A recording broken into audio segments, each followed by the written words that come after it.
बैठ जाओ। देखो जो लोग बैठ सकते हैं बैठ जाओ। चेयर नहीं है ना, उन लोग आप हटो यार, अभी इधर हो जाओ। और हम देखो 3 कुर्सी वहां बैठे कर लो, काम करना है।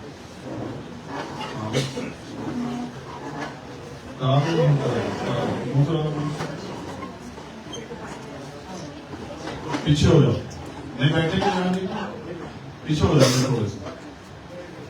ये जगह छोटी है, आदमी ज्यादा है। ये लोग थोड़े पीछे हो जाएंगे, ये वाले थोड़ा अंदर आ जाएंगे, अच्छा हो जाएगा।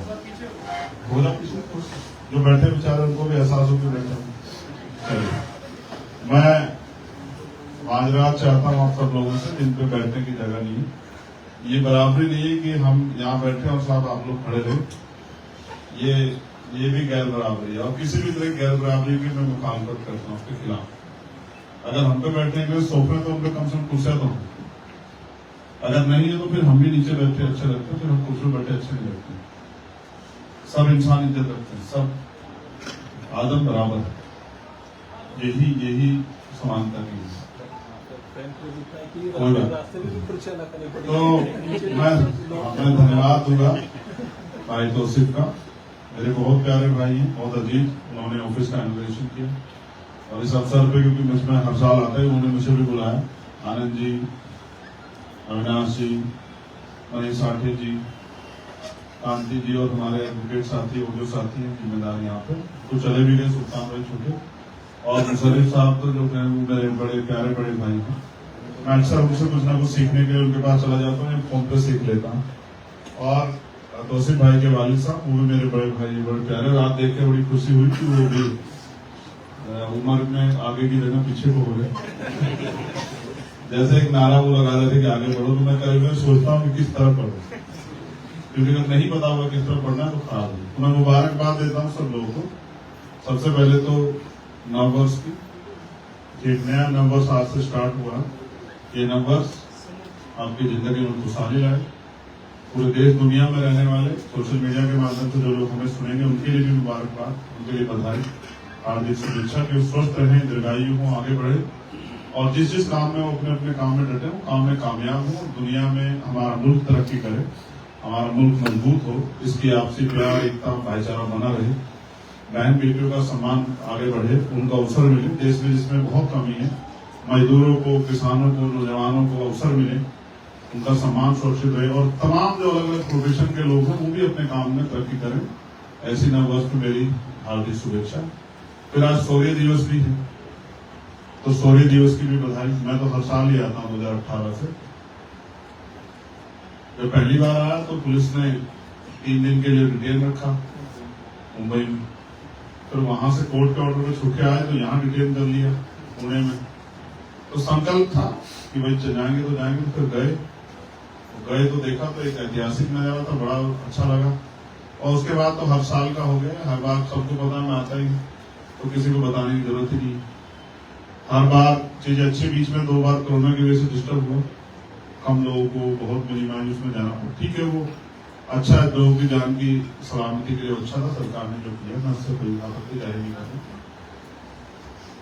मैं आज के शुभ अवसर पे, मंगल अवसर पे अपने उन महापुरुषों को भी याद करता हूँ जिनकी वजह से हमारे जीवन में उजाला है। अगर वो महापुरुष न होते तो शायद आज हमारी जिंदगी इतनी खुशहाल नहीं होती, बैठने के लिए कुर्सी हमें ना मिलती, इतने अच्छे कपड़े पहनने का, बात रखने का, स्वागत सम्मान सत्कार हासिल करने का मौका नहीं मिलता। इसके लिए भी बहुत सारे महापुरुषों का योगदान है, उनको भी नहीं भूलना चाहिए, क्योंकि हमें कमी है कि भूलते बहुत है। अगर हम याद रखें तो शायद समस्या की इतनी समस्या हमारे जीवन में ना। कई चीजें हैं जो मेरे दिमाग में आज चल रही थी। मैं गाड़ी में बात करते हुए जा रहा था आनंद को, अविनाश को, और जो भी जिम्मेदार लोग हमारे साथ थे, मैंने उनको कई बार डांटा, समझाया। और एक बात जो मेरे जहन में थी, मुझे उसको सबके सामने कहने में कोई तकलीफ नहीं कि मैंने आज गुलामों को खुश होते देखा। आज मैंने गुलामों को खुश होते देखा, नाचते देखा, कूदते देखा, मुस्कुराते देखा, नारे लगाते देखा। मुझे बड़ी खुशी हुई कि गुलाम भी कभी कभी गुलामी में आनंद ले लेते। मैं जब पढ़ता था महापुरुषों को, मैंने गुलामगिरी पढ़ी तो मुझे उसमें कुछ ऐसा एहसास हुआ। आज भी मेरे जज्बात वो जिंदा है। बाबा साहब को जब मैं पढ़ता हूँ, कहते गुलाम को गुलामी का एहसास करा दो, वो अपनी बेड़िया स्वयं काट लेगा। हमारे और काशीराम साहब ने भी गुलामों से कहा कि गुलामी की बेड़िया काटी जा सकती है। लेकिन बुरा ये है कि आज का जो गुलाम है वो गुलामी में खुश है, तो उसको एहसास नहीं। जिसका एहसास मर जाता है तो उसमें उसको उसका जिंदा होना मरना कोई बहुत बड़ी बात नहीं। देखो मैं आपकी तरफ बहुत इस बात की तरफ ले जाता हूँ, बहुत अच्छी बात है महाराष्ट्र में कल्चरल मूवमेंट है, होनी चाहिए। मुझे इस बात की बड़ी खुशी कि कल्चरल मूवमेंट है, लेकिन अगर सही को सही और गलत को गलत नहीं कहा तो खराब हो जाए। या फिर हम इस कल्चरल मूवमेंट को के लिए मैं धन्यवाद देता हूँ जो कल्चरल मूवमेंट चल रही है। मैं बहुत धन्यवाद दूंगा जो बहनें हमारी बैठी हैं, छोटी बच्चियां जो हमारी शामिल हुई, उनका भी बहुत धन्यवाद। उनको इग्नोर नहीं किया जा सकता। मैं तो कोशिश करता कि जब मैं संचालन कर रहा था किसी को मौका भी देता कि वो महिलाओं को भी अवसर मिलना चाहिए। तो मैंने महसूस किया कि कल्चरल मूवमेंट है। कई बड़े बड़े इवेंट होते हैं, जैसे अभी हम पिछले इवेंट में कब आए थे हम लोग नागपुर में, क्या था, ब्रह्म दीक्षा का कार्यक्रम था, धाम चक्र परिवर्तन। काफी बड़ी संख्या में लोग जुटे थे दशहरे के समय में, और 6 दिसंबर को भी हम लोग बड़े पैमाने में जुटते हैं मुंबई चैत्य भूमि, और हम लोग 14 अप्रैल को भी बहुत बड़े पैमाने में जुटते हैं, और भीमा कोरेगांव वाले दिन भी बहुत बड़े पैमाने जुटते हैं। मैंने इसका एक वो निकाला, जबकि मैं उस तरह से नहीं सोच रहा हूँ, लेकिन क्योंकि सोचने का काम पढ़े लिखे लोग सोचेंगे तो क्या करेंगे, और वकील भी सोचेगा तो क्या करेगा। एज ए प्रोफेशन मैं भी वकील हूँ, तो मैंने एक छोटी सी गोष्ट निकाल के देखी कि एक आदमी का एक दिन का वेतन हम लगाए तो मिनिमम 300-400 रुपये बैठता है, और फिर हम जो रिसोर्स खर्च करते हैं, तो जैसे अगर आज हम यहाँ 10 लाख 8 लाख 10 लाख लोग आए, तो अगर हम इसको रिसोर्स से मल्टीप्लाई करें, क्योंकि बहुत साधन लगते हैं आने जाने में, सब चीजें समय भी जाता है, तो लगभग 350 करोड़ रुपए करीब आज हमने इन्वेस्ट किए। ऐसे हम लोग इकट्ठे होते हैं, लगभग एक साल में 1000 करोड़ रुपए हम लोग कल्चर मूवमेंट पर लगाते हैं। बहुत अच्छी बात है, मुझे कोई दिक्कत नहीं, लगनी चाहिए। कल्चर मूवमेंट बहुत जरूरी है, क्योंकि जिनमें कल्चर मूवमेंट नहीं होगी वो इकट्ठा नहीं हो सकते हैं, ये अवसर होते हैं। लेकिन मेरा सवाल ये, आज के बाद क्या? अब खत्म हो गया 16वें दिवस, कल क्या? कल मजदूर को मजदूरी करने जाना, नौकर को नौकरी करने जाना, बिजनेसमैन को बिजनेसमैन, मजदूर को मजदूरी करने, किसान को किसानी करने, और जो परिस्थितियां उनमें कोई बदलाव नहीं है, ना हमारी कोई बहुत ताकत अर्जित हुई है। मुझे इस बात की बड़ी खुशी, बड़े पैमाने पर, लेकिन मुझे ऐसा लगता है कि एक दिन हम अपने अधिकारों के लिए संघर्ष करने के लिए इतने बड़े पैमाने पर जुट जाएं, तो मैं मानता हूं कि सरकारों की हिम्मत नहीं होगी कि आपके खिलाफ एक सिंगल कानून बना, एक सिंगल। आपके अधिकार छीनना, दबाना, लूटना तो बहुत दूर की बात है।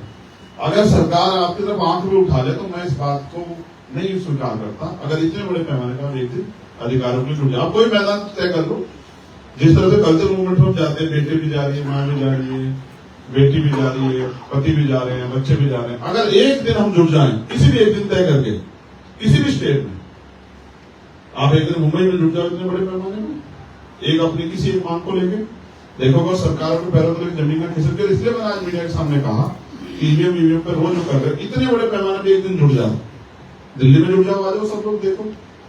देखो अगर प्राइम मिनिस्टर को नींद ना, प्राइम मिनिस्टर भी उड़ जाए, और सुप्रीम कोर्ट के चीफ जस्टिस की नींद ना उड़ जाए, इलेक्शन कमिश्नर की नींद ना उड़ जाए, भीड़ होती है, लोकतंत्र है।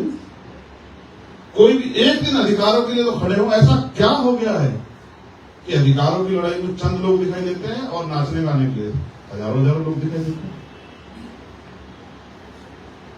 मैं बिलीव नहीं, मैं पूरे देश में घूमता हूं, पहनने के लिए कपड़े नहीं है, पीने के लिए साफ पानी नहीं है, सर पे छत नहीं है, रोटी खाने के लिए अच्छा भोजन नहीं है, सुख सुविधाएं नहीं है, पढ़ने के लिए पैसा नहीं है, आने जाने के लिए सुविधा नहीं है, ट्रांसपोर्टेशन का सिस्टम नहीं है, कोई हम पे कोई विकल्प सोच करे, कुछ नहीं है। तो फिर भी हम उसके खिलाफ कोई संघर्ष नहीं कर रहे कि ये हम पे आ जाए। देखो मैं आपको याद दिलाता हूँ, डॉक्टर बाबा साहब अम्बेडकर, मैं बहुत तीखे भाषण देता था पहले, मैंने बंद कर दिया। मैं बहुत आक्रामक भाषण देता था, मुझे लगा कि इससे कुछ फायदा नहीं होता, चीजें आराम से समझानी पड़ेगी। एक वो है जो समझना चाहते हैं, एक क्लास है जो समझना नहीं चाहते, जिनका इंटरेस्ट है कि वो सुने और सुनकर दूर कर देते, लेकिन समझाना तो पड़ेगा। तो मैं याद दिलाता हूँ, डॉक्टर बाबा साहब अम्बेडकर ने जिस दिन कॉन्स्टिट्यूशन सौंपा, उन्होंने क्या कहा? उन्होंने कहा कि आज हम विरोधाभास की जिंदगी में कदम रखें, राजनीति में 1 वोट 1 वैल्यू, राजनीति में तो हम लोग बराबर हो जाए, लेकिन जब तक देश में सामाजिक गैर बराबरी और आर्थिक गैर बराबरी रहेगी तब तक ये लोकतंत्र, राजनीतिक लोकतंत्र, सामाजिक लोकतंत्र नहीं बनता।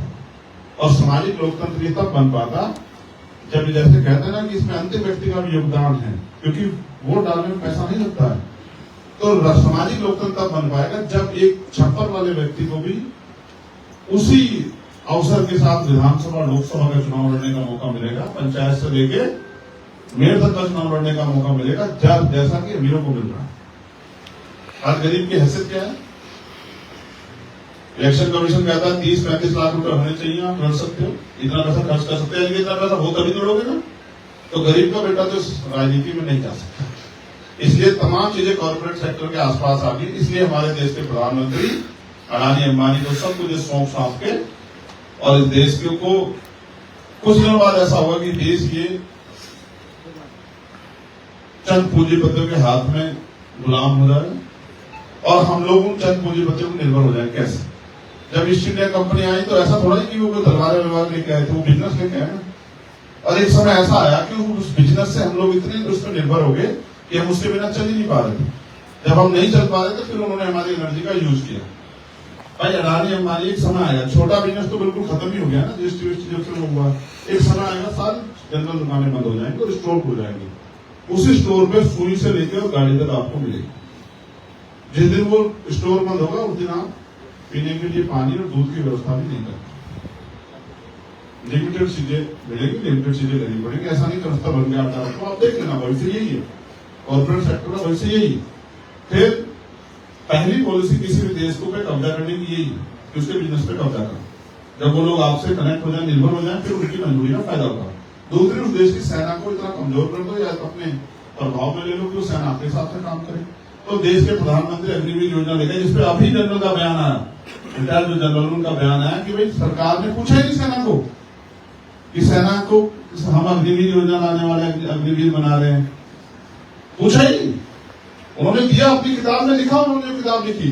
अब हो सकता है किताब छपे ना छपे वाला बात है, उससे कुछ अंश बाहर आ गए जिसमें उन्होंने लिखा कि सेना नहीं चाहती थी लेकिन सरकार ने थोप दी। तो उनका एकमात्र मकसद ये है कि एक विचारधारा के लोग सेना में रह जाएं, जिनका यूज इस तरह से किया जाए जिस तरह से हिटलर ने किया था कभी। इस तरह से यूज किया जाए कि अगर किसी को रास्ते से हटाना हो तो सेना वहां कोई भी ऑफेंस लगा के सेना वहां लगा दी जाए और सेना के जरिए कुछ ना कुछ करा दे। जब एक विचारधारा के लोग हो जाएंगे तो बचेगा क्या? इसी बात को ध्यान में रखते हुए डॉक्टर बाबा साहब अम्बेडकर ने कॉन्स्टिट्यूशन में रिजर्वेशन की व्यवस्था की थी कि भाई रिजर्वेशन रहेगा तो इसमें सब लोगों का समन्वय रहेगा, हिस्सेदारी रहेगी। कॉलेज हो, कोई भी डिपार्टमेंट हो, उन सब में हर तरह की विचारधारा के लोग रहेंगे तो एक विचारधारा के आधार पर चीजें प्रभावी नहीं होंगी। आज ऐसा हो रहा है, लेटर एंट्री सब कुछ हो रहा है। हमारे पढ़े लिखे लोग ऐसे बैठे से घूमने बैठे हो जाते हैं।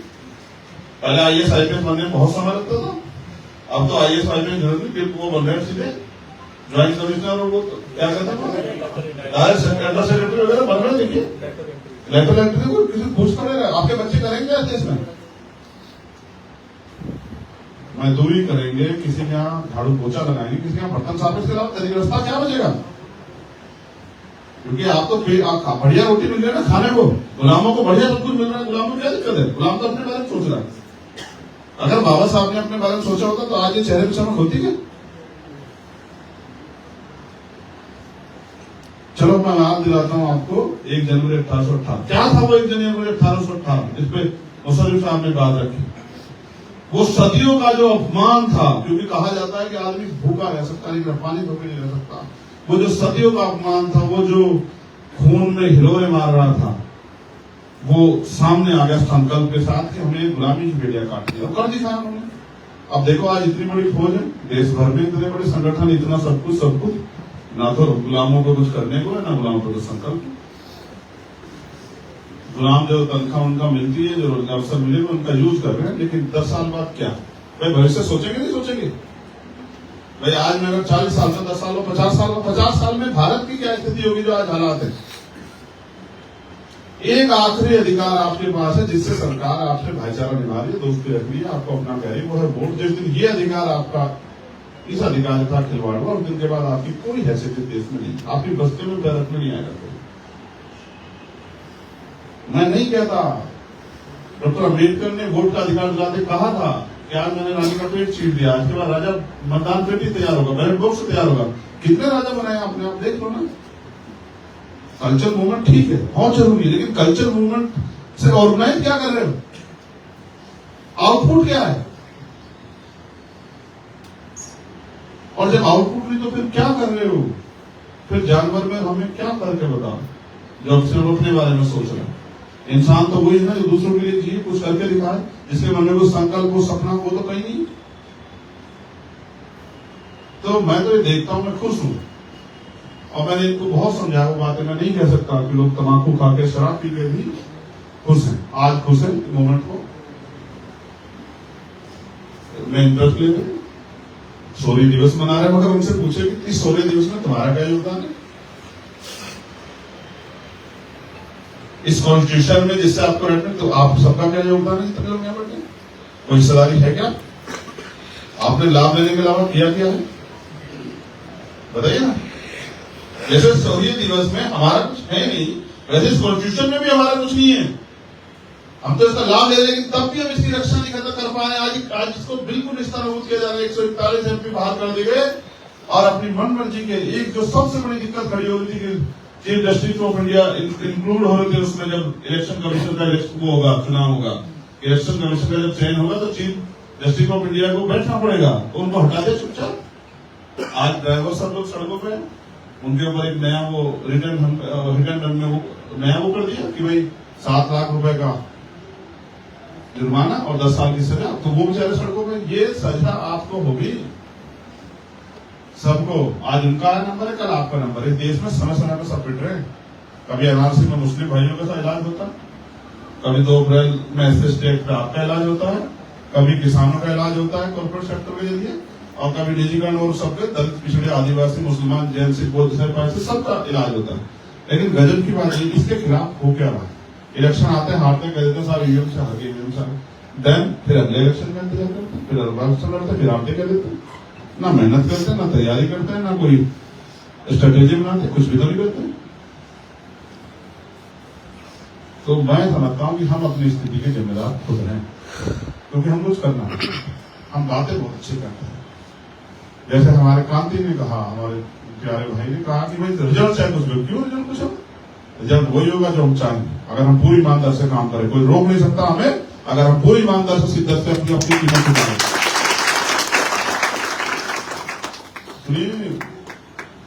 जिसके अंदर क्षमता नहीं होती वो किस्मत के सहारे बैठता है, जिसके अंदर हिम्मत होती है वो किस्मत के सहारे नहीं बैठता, वो कर्म करके दिखाता है। ऐसा होता तो कोई नया व्यक्ति पैदा ही नहीं होता। ऐसा होता तो आज इस दुनिया में नई किसी चीज का आविष्कार नहीं होता। बुद्धि, बल, मैं ये समझता हूं, जहां मैंने महसूस किया एक चीज और थी उनके बाद मुशर्रफ भाई, उनका मनोबल ऊंचा था। उनको सामने सिर्फ अपना लक्ष्य दिख रहा था, संख्या नहीं दिख रही, इसलिए वो जीत। अगर उस संख्या में काउंट कर देना कि 58-21 में तो हार जाते। उनका मनोबल ऊंचा था। काशीराम साहब कहते थे कि 5 तरह की शक्ति होती है, 5 तरह के बल होते हैं लोगों के पास, समाज के तौर पर भी और व्यक्तिगत भी।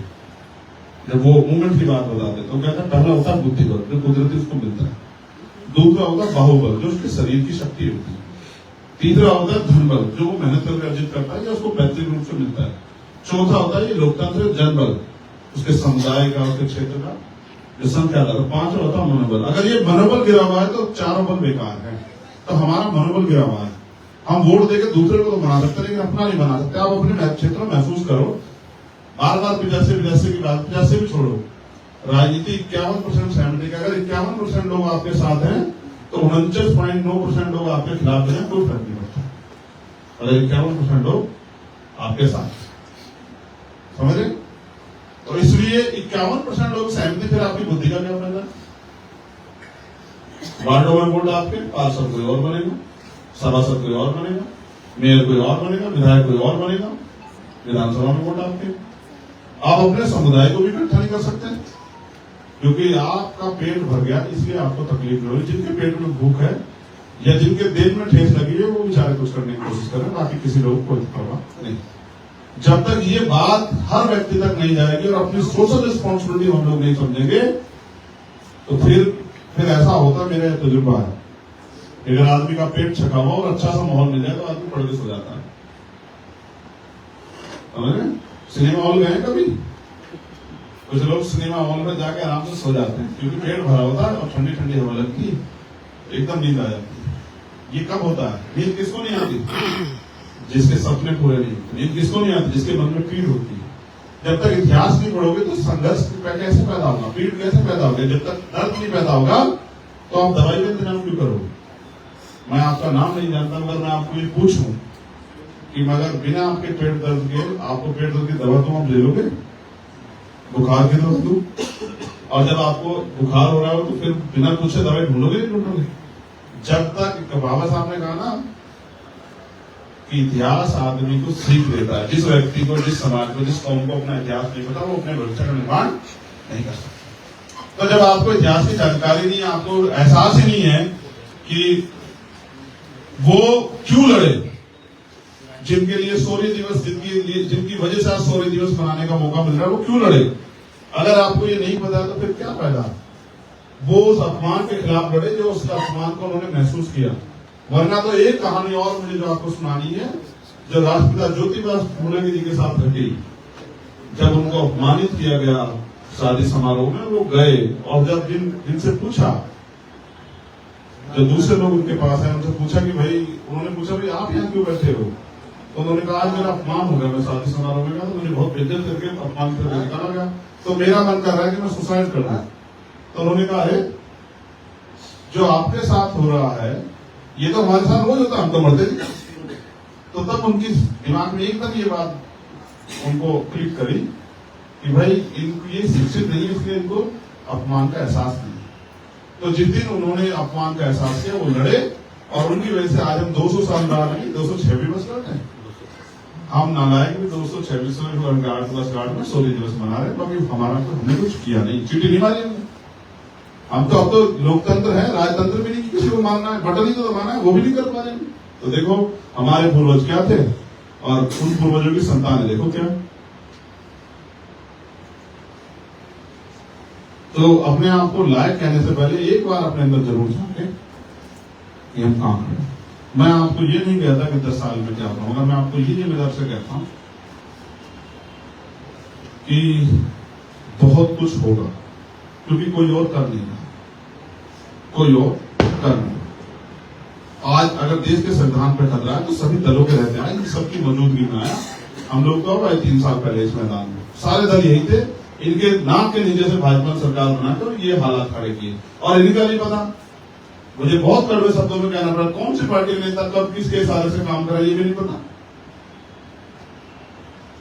ये भी नहीं पता कि आज जो बीजेपी में दे आपके यहाँ जैसे हुआ, 2 दिन पहले प्राइम मिनिस्टर कहे कि 80,000 करोड़ रुपए घोटाला है, जेल में होंगे, 2 दिन बाद वो डिप्टी चीफ मिनिस्टर बन गए। आप बताओ, आप सोचो, महसूस करो मैं कैसे कैसे लड़ोगे आप लड़ाई। ये चंद लोग पैसे के आधार पर राजनीति करके गरीबों को गरीब बना के रखना चाहते हैं और ये पूरी ताकत को अपने हाथ में रखना चाहते हैं। जब तक ताकत आपके हाथ में जाएगी तब तक परिवर्तन नहीं है। और बहुत आसान फॉर्मूला है, लोगों को जाओ, जोड़ो, समझाओ, तैयार करो, ना बिकने वाला समाज बनाओ और सत्ता अपने हाथ में लो। और जब आपके हाथ में होगी, अभी तो देखो कुछ नहीं है ना, तौसीफ अपनी मेहनत कमाई से अपने संघर्ष से कर रहा है। सोचो जब तौसीफ किसी कुर्सी पर बैठा हो तब क्या होगा?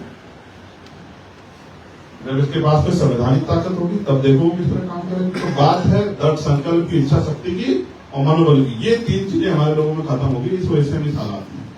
तो बहुत बहुत बधाई शौर्य दिवस की, इसमें आपका कोई रोल नहीं, मेरा भी कोई रोल नहीं। आगे जो आएंगे उनकी भी बधाई दे देता हूँ, मगर मैं आपसे फिर कहता हूँ आपकी आने वाली नस्लें आपको क्यों याद करें और क्यों आपकी गुनाहों को, गलतियों को माफ करें, इसके बारे में सोचें।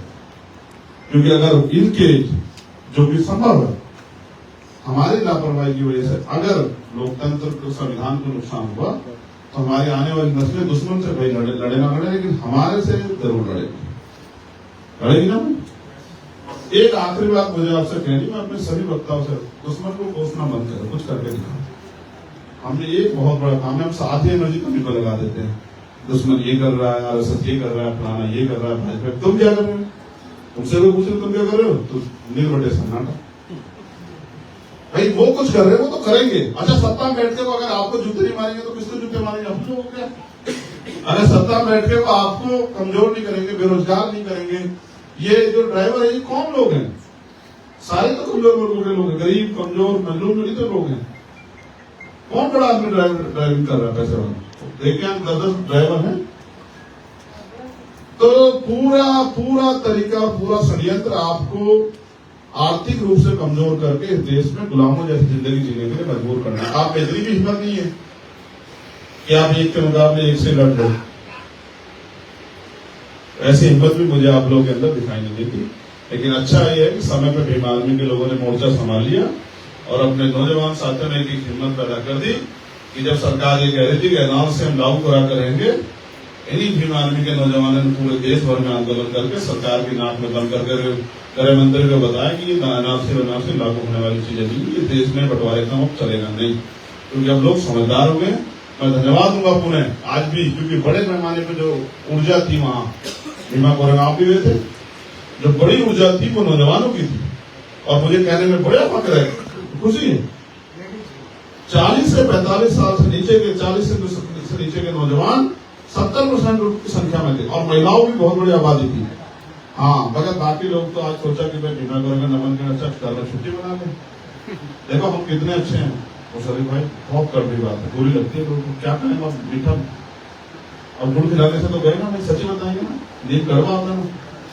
एक दिन ही अगर किसी को कहोगे और मिशन का काम कर लो कर्मचारी को, तो कहता भाई एक दिन मिलता है संडे का, उस दिन बस परिवार के साथ घूमने जाना है या थोड़ा आराम करना है। ऐसे पूछो कि दफ्तर में क्या करते हो जाओ, कोई रेस लगाते हो क्या? अब सोचो ना, इसका मतलब मर गया ना अंदर का जमीन। जिस आप व्यक्तिगत नहीं मिला था रिजर्वेशन, आपको सोसाइटी को मिला था। आपने अपने भाई का हिस्सा खाया, आपको चाहिए पेपर टू सोसाइटी के, अपने भाई का हाथ पकड़ो तो लोगों को जागरूक करो, तैयार करो।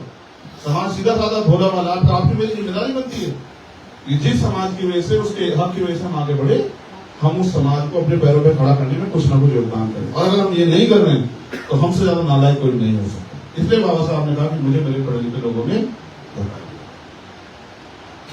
तो आप सबने मुझे बड़ी गंभीरता से सुना और खूब मन में महसूस भी किया कि आदमी सीधा सा हमें ही कह रहा है, तो मैं तो नहीं कहूंगा किसी जगह पे। लेकिन यहाँ तो आप ही कहना पड़ेगा। लेकिन बस मैं आपको आपकी जिम्मेदारी का एहसास करा रहा हूँ।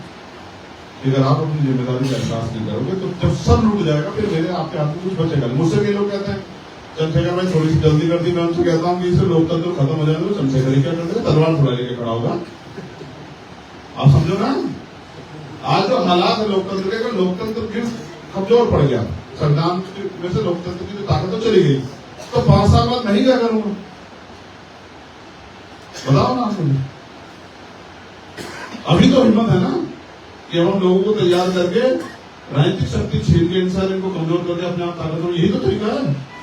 जब मैं इंतजार करूंगा सब खत्म हो जाए तो मैं तलवार में धार लगाऊंगी, भाई चलो अपना कुछ करूंगी। इससे क्या हो जाएगा भाई? मैं फिर एक बात अपने छोटे भाई जरूर कहूंगा, देखो कोई दुश्मन नहीं है बादशाह। तो बार बार कह रहे थे, मैंने तुम्हें नहीं रोका, तुम्हारा मनोबल ना गिरे। अगर कहीं महापुरुषों ने सिखाया हो कि भाई किसी को बुरा कहकर हम अच्छे हो सकते हैं तो कहो, अगर नहीं सिखाया तो मत। किसी को बुरा कहने से आप अच्छे नहीं हो सकते। दूसरी बात, कोई दुश्मन नहीं है, दुश्मन हम अपने खुद हैं। ये लोकतंत्र है, 20-22% मुसलमान है और राजनीतिक हैसियत क्या है आप अपने आप देख लें। जितनी पूरे दिन मेहनत मजदूरी करके अपने बच्चों का पेट पालेंगे, लेकिन तालीम और उसके लिए पॉलिटिकल पावर लेने के लिए कुछ नहीं करते हैं, कुछ भी नहीं करते हैं, कुछ भी नहीं। एक नेता नहीं बना पाए, ये सबसे बड़ी बात। ये गुलामों से भी बुरी जिंदगी आप अपने अंदर महसूस करें, देखो आपका एहसास हो जाएगा। और 22-25% शेड्यूल कास्ट के लोग हैं, मजदूरी मेहनत इनसे ज्यादा कोई नहीं करता। लेकिन राजनीतिक ताकत हैसियत क्या है कि एक मेंबर ऑफ पार्लियामेंट इनका ऐसा नहीं जो इनके लिए बोल रहा, जो बने हुए सब गूंगे बने और अपने राजनीतिक पार्टी के प्रति ज्यादा समर्पित है, समाज के प्रति कम। और इससे बड़ी आबादी, इतनी बड़ी आबादी आदिवासियों की है। उनके क्या हालात, जन में जमीन पर उनके कितने अधिकार है आप देख लो। और कभी किस यहां से उजाड़ते हैं, कभी वहां से उजाड़ते हैं, कभी आतंकवाद के नाम पर, नक्सलवाद के नाम पर किस तरह से खून की होली खेलते हैं, ये सब आपके सामने। और अभी तक तमाम नए प्रोजेक्ट चल रहे हैं कितनी जमीन लूट लेंगे आप अपने आप देख लेंगे। और बाकी जैन, सिख, ईसाई, बुद्धिस्ट उनकी कल्चर मूवमेंट पे ऐसी नजर है भाजपा की कि उनका बस चले तो उनको निकल जाए। हर जो भी बड़ी घटनाएं हुई उनके पीछे दिमाग और रणनीति और योजना उन्हीं लोगों की है जिनके लिए जिनसे आप लड़ रहे हैं, चाहे वो कांग्रेस के समय में या भाजपा के समय में, किसी और के समय। क्योंकि इतना समय योजना बनाने का उन्हीं के पास है, आपके हमारे पास नहीं। हमारे तो पेट भूखे हैं, हम पे तो एक ही काम है, किस तरह से मेहनत मजदूरी करके अपने बच्चों का अपना पेट पाए, ठीक है। जिनकी संख्या कम है लोकतंत्र में वही राज करने के लिए षड्यंत्र करते हैं, जिनकी संख्या ज्यादा हो तो मेहनत ही करने तो भी राज आ जाएगा। कहीं सोचे यहाँ चुनाव हो जाए तो जिसने मेहनत कर रखी, जिसको लोग प्यार पसंद करते हैं, वो हाथ छोड़ जाएगा। तो इसलिए जिनकी संख्या कम है, जैसे सोचो मैं आपको एक और उदाहरण देता हूँ, जैसे हम इधर जो लोग इस सोफे वाले में, इनमें अगर कोई आदमी 3-4 लोग चुनाव लड़े और इन्हीं को वोट करने, तो एक दूसरे की अगर किसी के पास ज्यादा संख्या बल है तो उसकी उस संख्या बल को अपनी तरफ लाने के लिए कुछ तो प्रयोग करना पड़ेगा ना। कोई पैसे से खरीदा जाएगा, कोई डराया जाएगा सिविल इनकम टैक्स के द्वारा, किसी को कोई लाभ भी दिया जाएगा, किसी को कुछ जो है भड़काया जाएगा, कुछ झगड़ा कराया जाति धर्म का। तो इस देश में जाति धर्म की झगड़ा करा के, हिंदू मुसलमान की बात करके पैसा बांट के राजनीति कौन कर रहा है, ये हमें समझना चाहिए और किसको इससे फायदा न पड़े। हम तो कमजोर वर्गों को जोड़ के राजनीति करने की बात कर रहे हैं। आज नहीं तो कल आपको जानना पड़ेगा, वरना इस देश में आपका इतिहास खत्म हो जाएगा, आपको पूछने वाला कोई बाकी नहीं रहेगा। ऐसा मुझे ऐसा लगता है। इसलिए मैं आप सबसे आग्रह करूंगा कि जैसे आप कल्चर मूवमेंट में खड़े होते हो तो संघर्ष में भी आया करो। ये मत सोचा करो संघर्ष में कोई और चला जाएगा, लाठी वाठी डरा मत करो, पुलिस भी अपने लोग मान जाएंगे। आपकी संख्या ज्यादा तो पुलिस भी लाठी चलाती, तो बड़ी देर तमाशा देखते रहते। किया ना आपने भीमा कोरेगांव के समय जब वो हुआ था, क्यों मैं किया था नहीं किया था, तो लाठीबाजी का पुलिस ने जब ये हुआ, क्या नाम, एक 2018 वाला, उसके बाद हुआ था ना बंद, हुआ ना महाराष्ट्र में, ठीक है ना, 200 साल पे 3 जनवरी 2018, 6 साल हो गए ना, छठी 2006 200 पे हुआ था ना, तो किया था ना पूरे देश प्रदेश में। चली गई लाठी? नहीं। लाठी कब चलेगी? जब आपकी संख्या कम हो। तो देखो पर्याप्त संख्या में जाएगा ना आंदोलन, एक दूसरे जुटो तो देखो क्या मजा आता है। तो आपने मुझे सुना, इसके लिए बहुत धन्यवाद। और तौफीक भाई को नए ऑफिस की बहुत बहुत मंगल कामनाएं। और जो साथी अभी आए मन के नाम से परिचित जी, उनका भी स्वागत सत्कार।